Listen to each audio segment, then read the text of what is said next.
Hey everybody. I wanted to talk to you about something that I ran across the other day on Instagram.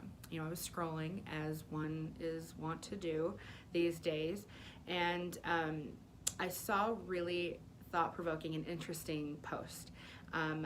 This person had taken the depiction of, I don't know if you've ever heard of the book The Giving Tree. I'm assuming that you have. It's a world-renowned book, a picture book for children, and it's the story of a tree who gives everything that she has over the course of this boy's and eventually this young man and eventually old man's life.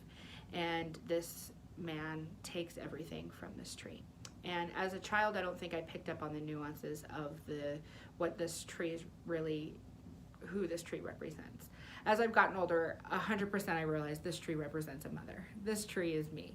And the person in this post said, I'm going to do a quick rewrite.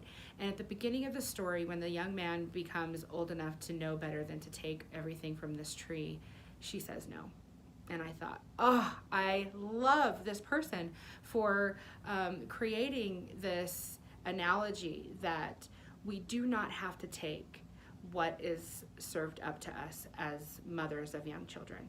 Now, that's not to say that we're not in a season of giving more than we are getting, but we have to understand that this ebbs and flows, and that there are ways inside of this role that we have right now to find ourselves.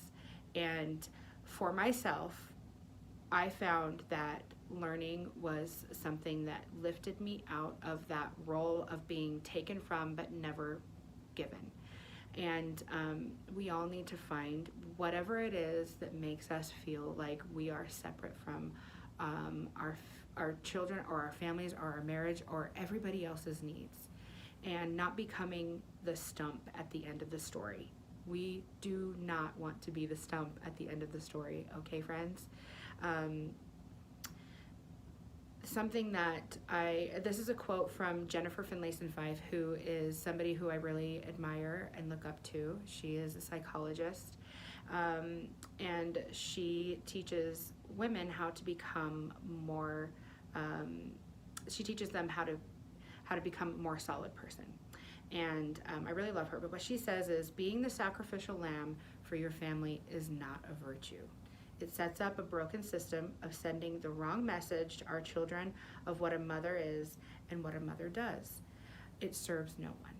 I love this quote, and that is not a direct quote, that is a quote that I have taken from what she has said. So we do have to sacrifice a lot as mothers, but we do not have to sacrifice ourselves. We sacrifice our time, and that is virtuous. We can sacrifice our bodies, again, virtuous. I know I have.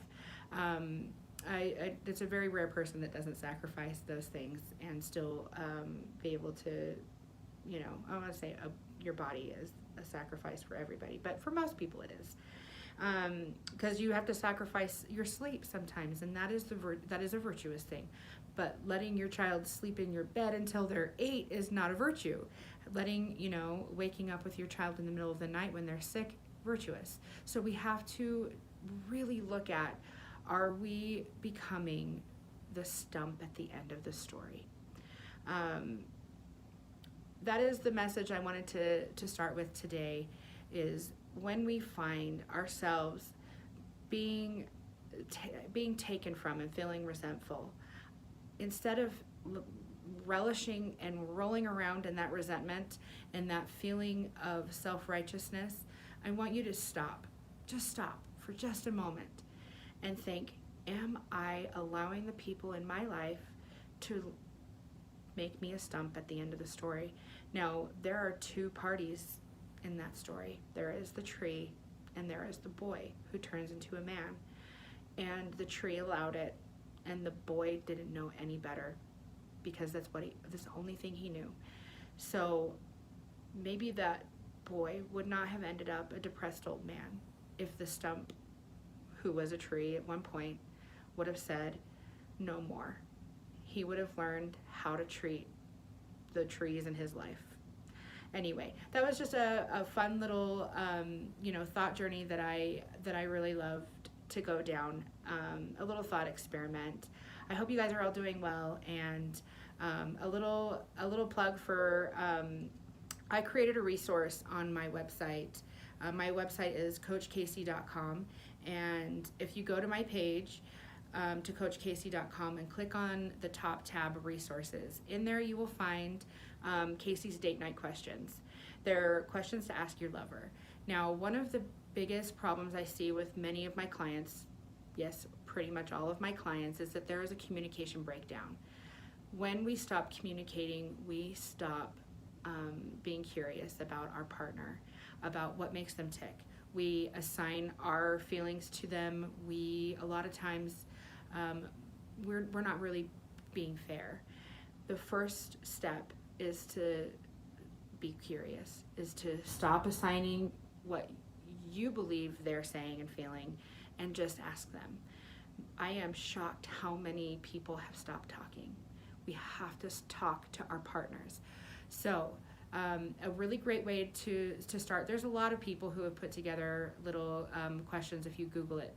I have spent hours and hours coming up with my own and sifting through a lot of really terrible questions that I feel like can maybe do more harm than good. And I came up with about 8 pages of questions to ask your lover to get a better understanding of who they are, why they do the things they do. It has things about intimacy, about their history, their past, what they want for their future. There's a lot of really great things in here. So if you go on and sign up, you get it immediately. It's not like you have to wait. If you submit your name and your email, then it will lead you to a page where you can find it. So I hope you guys are all doing well and this finds you well. And if you wouldn't mind, if you do the questions, please, a little feedback would be great. I'd love to know your experience with it, and see if there's any other questions I can add. It's a fluid and moving, living article that I can always update. So if you find some of the things really helpful, some of not so much, I'd love to know, because I'm always searching to improve. I hope this finds you well, and I hope you have a great day. Talk to you soon.